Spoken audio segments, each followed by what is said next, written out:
19 जुलाई को ही हम लोग बापोली में पहली बार गए थे अपने 50 साथियों के साथ। तो आज का वो दिन है और एनिवर्सरी निशान जी की।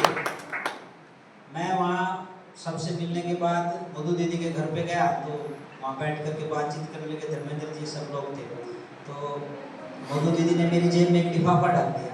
मैंने कहा जी ये क्या कर रहे हो? उन्होंने कहा आज निशांत की एनिवर्सरी है। मैंने कहा ये तो बहुत अच्छी चीज़ है, जन्मदिन में भी डाला करो। ये कह के हम तो चल पड़े। अब जैसे मैं और निशांत ऊपर चलने लगे तो एक लिफाफा निशांत जी ने डाल दिया। मैंने कहा ये क्या है? बोले ये बापोली वाली एनिवर्सरी है।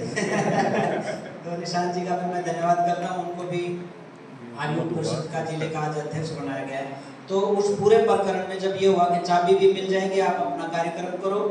कार्यक्रम करने की जब बात आई, भाई सुशील जी, राजेश जी यहाँ बैठे हैं और मैं इनका धन्यवाद करता हूँ। उसमें सबसे ज़्यादा सहयोग कहिए या बिल्कुल छोटी छोटी जानकारियाँ जो है भाई सुशील और राजेश जी उस समय दी। उससे मनोबल भी बढ़ा। मुझे उस समय तक नहीं पता था कि सुशील जी का गांव बापोली में, इनको पानीपत का बहुत अच्छा कर्मठ साथी मानता था। मैंने कहा जी बापोली में कुछ घटना हो गया, आपको पता है? उन्होंने कहा मैं स्वामी जी मेरा गाँव बापोली है। फिर मैंने उनसे पूछा भी, उनके साथ गाँव के लोगों के पास भी गए, सारी समस्याओं का निराकरण जो हो सकता था वो किया। तो जब हमारे सामने ये बात आई कि भाई बड़ा कार्यक्रम करना है, बड़ा कार्यक्रम करने का मतलब 1,50,000 रुपये टेंट पे भी लगेंगे और खाने पे भी लगेंगे। मेरे सामने और तो कोई था नहीं। मैंने सुरेश जी को कहा, मैंने कहा सुरेश जी इसमें क्या हो सकता है? क्योंकि इस क्षेत्र में मैं तो किसी को जानता नहीं, मैं तो बापोली में पहली बार गया हूँ। सुरेश जी ने मेरा हाथ पोंछ करके कहा कि जितना खर्चा होगा मैं करूँगा, आप इस आंदोलन को आगे बढ़ाओ। मैं जैसे उठ के चलने लगा, इन्होंने अपने साथी को फोन किया कि गाड़ी में से 50,000 रुपये अभी लेकर के आओ। उन्होंने मेरे को 50,000 रुपये दे के अभी आर्य समाज वालों को दे दो। प्राथमिक जो अब इन्होंने सामान खरीदना वो खरीद लेंगे, जो एडवांस जिसको देना दे देंगे, बाकी को बाद में करेंगे। अगर ये मनोबल उसमें सुरेश जी नहीं देते। और दूसरी बात, उन्होंने कहा कि टकराना पड़ेगा तो टकराएंगे स्वामी जी। और हमने प्रशासन को चैलेंज किया इनके दम पे। मैंने कहा हम 27 जुलाई को आर्य समाज पे कब्जा लेंगे, यज्ञ करेंगे, प्रशासन इजाजत देगा तो अंदर करेंगे, नहीं इजाजत देगा तो बाहर करेंगे। और इन्होंने कहा कि आप निश्चित होकर के लगो, मैं अपने साथियों को भी लेकर के आता हूँ।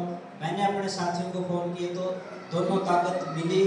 आर्य समाज बापोली के साथी बैठे, सुशील जी बैठे हैं, आगे इनको भी बड़े काम करने हैं। वो आर्य समाज अब सुरक्षित है, वो आगे भी बढ़ रहा है। तो उसमें सुरेश जी का बहुत बड़ा योगदान है। और एक छोटी सी घटना वहाँ हुई भी थी, कुछ लोगों ने जानबूझ करके धृष्टता करने का प्रयास भी किया था। वो सीधी सीधी पॉलिटिक्स थी, परंतु कहते हैं कि जो करता है वो दिखता है। बड़े योजनाबद्ध तरीके से, चाहे सुरेश जी हो, मेरे को भी फोन पे बहुत कुछ कहा गया।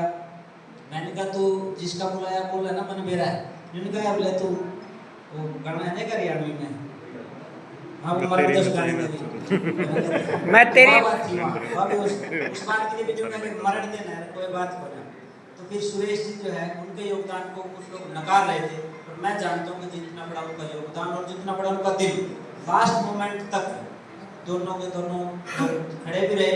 ये भी पता था कि कुछ लोग जानबूझ के बेइज्जती करेंगे, मगर हमारा के बिगड़ रहा है बेइज्जती, और नरमा सुरेश का भी कुछ नहीं बिगड़ रहा है। जितनी की इनकी इज्जत है इतनी तो वैसे गुट जाएगी, कोई खास बात नहीं। उस पूरे पानीपत में कह सकता हूँ 184, 85, 183 कितने गाँव, हर गांव में इनकी अपनी टीम है। इनके मोबाइल में अब देखो एक भी गांव ऐसा नहीं जिसमें एक गांव के 100 लोगों के नंबर इनके मोबाइल में फीड ना हो।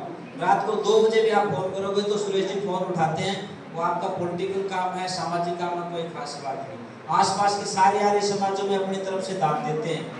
और सबसे सक्षम मैं कह सकता हूँ पानीपत की सबसे सक्षम आर्य समाजों में आपकी आर्य समाज है। तो मैं पूज्य स्वामी जी से और आदरणीय निवेदन से निवेदन करूंगा कि आप इस साथी को ऐसा आशीर्वाद दें, ये पूरे हरियाणा का नेतृत्व करें, चाहे सामाजिक क्षेत्र हो चाहे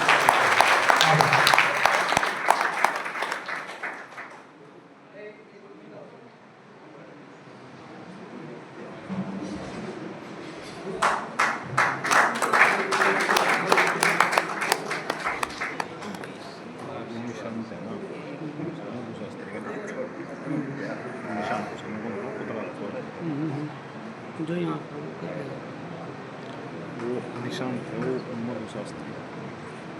बहुत बहुत धन्यवाद आदरणीय भाई सुरेश मलिक जी का। और वो कह रही थी ना नीरज बहन जी के घर में सन्यासियों का आना जाना रहना चाहिए। मुझे लगता है कि पानीपत में या तो मधु दीदी के घर पे सबसे ज़्यादा विद्वान सन्यासी जाते हैं, या फिर सुरेश मलिक जी के घर पे जाते हैं।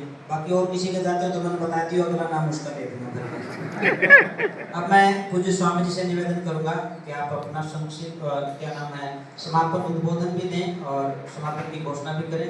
बाकी आगे के कार्यक्रम हम लोग यहाँ से जाने के बाद फील्ड में करेंगे। भोजन तैयार है नीचे, यहाँ के बाद नीचे चलेंगे, नीचे भोजन।